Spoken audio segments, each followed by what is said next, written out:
మామూలుగా పాములంటే సచ్చేంత భయం ఉంటుంది ఒక్కొక్కరికి. అందులో విషపు పాములు గరిస్తే ప్రాణాలకే గ్యారెంటీ ఉండదు. కానీ ఒక ఆడ మాత్రం అంత రివర్స్లో అయింది ముచ్చట. మనిషిని గరిచిన పామే నురుగలు కక్కుకొని జీవిడిచింది. గట్ల చూస్తారు, నమ్ముతలేరా? ఈ ముచ్చట చూసిరా పోర్రి. అచ్చం పున్నమి నాగు సినిమాల చిరంజీవి సార్ ఉన్నట్టే ఉన్నాడు కదా ఈ బ్రదరు.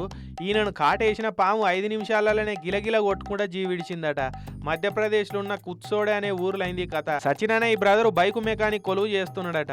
పొద్దుగాల పొలం కాడికి పోతుంటే కానకు పోయి పాము మీద కాలేసిండట. కథ మీద సర్పమేమో బుస కొట్టి ఈయనను కాటేసిందట. అయితే ఈయనను కాటేసినాక జర ముంగడికి పోగానే గిలగిల కొట్టుకుంటా అట్లనే జీవిడిచిందట పాము. ఎంబడే ఇంట్లో ఫోన్ చేస్తే వాళ్ళు వచ్చి చచ్చిపోయిన పాముని తీసుకున్నారు. ఇక ఈయనను పట్టుకొని దవాఖానకి వేసుకపోయారు. ఆడికి పోయినాక డాక్టర్ చూసి, అబ్బో ఇది మామూలు పాము కాదయ్యా, చాలా డేంజర్, విష సర్పం, గిసొంటి సర్పం నిన్ను గరిసి చచ్చిపోవడం ఏందని వాళ్ళే పరిశాన్ అయ్యారట.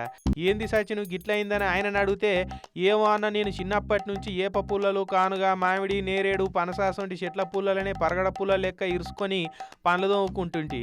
ఇక ఆ చెట్లే మూలికల లెక్క పనిచేసి పామును చంపినాయి కావచ్చు అని చెప్తున్నాడు ఆయన తెలిసిన విజ్ఞానంతో. ఇక అటు ఫారెస్ట్ వాళ్ళు కూడా గట్టెట్లయిందో మాకు కూడా అంతుపడతలేదని అంటున్నారు. ఇక ఇంకొందరు ఏమో లేలే పాము గరిచేటప్పుడు బాగా మెలి తిరిగితే దాని విషప్తిత్తులు వలిగే ఛాన్స్ ఉంటుంది, అట్లాగినా అది చచ్చిపోవచ్చు అని అంటున్నారు. ఏమైనా కూడా మనిషిని గరిచిన పాముకు గట్లవుడు ఏందని ఇచ్చంతర పోతున్నారట. ఇక ఈ సంగతి ఎరకైనా అటు దిక్కున్న వాళ్ళంతా.